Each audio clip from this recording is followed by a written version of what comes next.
অনেক আগে আল্লাহর বিশেষ অনুগ্রহে এক মহান নবী ও জ্ঞানী শাসক ছিলেন হজরত সুলাইমান আলাইহিসসালাম। আল্লাহ তাকে এমন ক্ষমতা দিয়েছিলেন যার মাধ্যমে তিনি পশু পাখির ভাষা বুঝতে পারতেন এবং ন্যায় ও দয়ার সঙ্গে শাসন করতেন। একদিন তিনি তার বিশাল বাহিনী নিয়ে যাত্রা করলেন।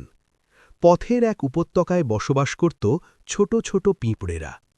হঠাৎ একটি পিঁপড়ে বিশাল বাহিনীকে আসতে দেখে সাথীদের সতর্ক করে বলল, হে পিঁপড়েরা, তোমরা দ্রুত ঘরে ঢুকে পড়ো, নইলে অজান্তেই ক্ষতিগ্রস্ত হতে পারো। আল্লাহর ইচ্ছায় হজরত সুলাইমান আলাইহিসসালাম সেই কথা শুনতে পেলেন। তিনি থেমে গেলেন এবং আল্লাহর প্রতি কৃতজ্ঞ হয়ে মুচকি হাসলেন।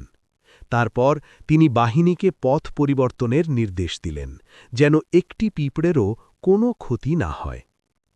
এই ঘটনা আমাদের শেখায় প্রকৃত মহানতা শক্তিতে নয়, বরং দয়া, বিনয় ও কৃতজ্ঞতার মধ্যেই নিহিত। আল্লাহর কাছে কোনো সৃষ্টিই ছোট নয়।